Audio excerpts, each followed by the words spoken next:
நாங்க எங்களுக்கான நீதியை நீதிமன்றம் எங்களுக்கு வழங்கும் நாங்க நம்பி இருந்தோம்.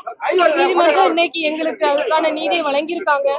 இதுக்கு எங்களுக்கு உறுதுணையா இருந்த எல்லா மக்களுக்கும், ஏன்னா எங்க துன்பத்தை அவங்களுடைய துன்பமா நினைச்சு எங்களுக்காக இன்னைக்கு வர இந்த நிமிஷம் வரை எங்களுக்காக சப்போர்ட் பண்ணாங்க. எல்லாருக்குமே, எல்லா மக்களுக்கும் நான் நன்றி சொல்லிக்கிறேன்.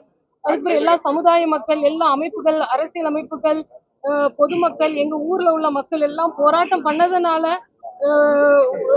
மதுரை உயர் நீதிமன்றம் தானா முன்வந்து எடுத்ததுனால எங்களுக்கான நீதி கிடைச்சிருக்கு. நீதிமன்றத்துக்கு ரொம்ப நன்றி. இதுக்கு எங்களோட இதுவரை எங்களுக்கு உறுதுணையா இருந்த பத்திரிகை துறைகள், மீடியா, தொலைக்காட்சி மீடியா எல்லாருமே எங்களுக்கு இதுவரை சப்போர்ட்டா இருந்தாங்க. எல்லாருக்குமே நான் நன்றி சொல்றேன். இன்னைக்கு கிடைச்ச நீதி எல்லா பாமர மக்களுக்கான கிடைச்ச நீதி.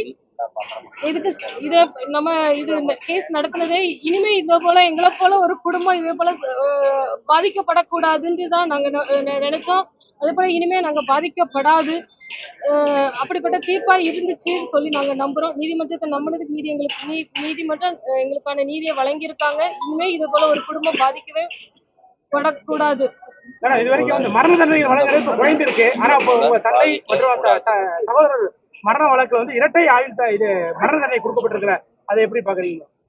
நீதிமன்றம் அவங்க முறையா விசாரிச்சு நீதிபதி அவங்க எங்களுக்கு நீதி வழங்கியிருக்காங்கன்னு நம்புறோம். உயர்நீதிமன்ற மதுரை கிளை ப்ராப்பரா இந்த வழக்கை சுமூட்டமா எடுத்தனாலதான் இந்த அளவுக்கு தண்டனை கிடைச்சிருக்குன்றது சொல்றாங்க. அதை எப்படி பாக்குறேன்? சிபிஐ விசாரணை எந்த அளவுக்கு பண்ணிருக்காங்க?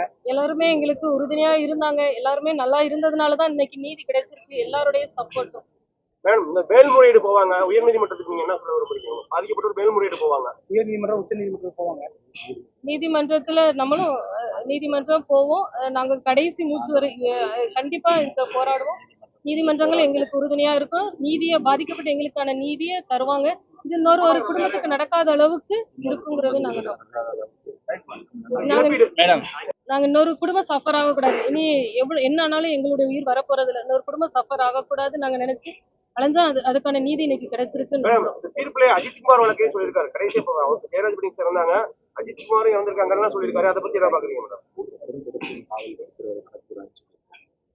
அதான் அவங்க நீதிபதி அவங்க கோட் பண்ணும்போது இனிமேலும் இதே போல சம்பவங்கள் நடக்கக்கூடாதுன்னு கோட் பண்ணி திருப்பி சொல்லியிருக்காங்க. நடக்காதுன்னு நாங்க நம்புறோம். நீங்க அன்னைக்கு சொன்ன மாதிரி அவங்க திருந்தறதுக்கு ஒரு வாய்ப்பு இருந்துச்சு. நல்லா படித்தவர்கள் வேலையே பயிர மேய்ந்த மாதிரின்றதையும் சொல்லிட்டாங்க. அது எப்படி? நீதிபதி எங்களுக்கு நீதி வழங்கியிருக்காங்க நாங்க நம்புறோம். நீதிமன்றத்தை நம்பி இருந்தோம். நீதித்துறைக்கு ரொம்ப இழப்பீடு போதுமானதா வரும் சார். எப்படி என் உயிர் எனக்கு என்ன இருந்தாலும் வரப்போறது நாம நினைக்கிறதே இன்னொரு குடும்பம் எங்களை போல வரக்கூடாது. ஒரு சாதாரண மக்களுக்கு இதே போல இன்னொரு துன்பம் வரக்கூடாது.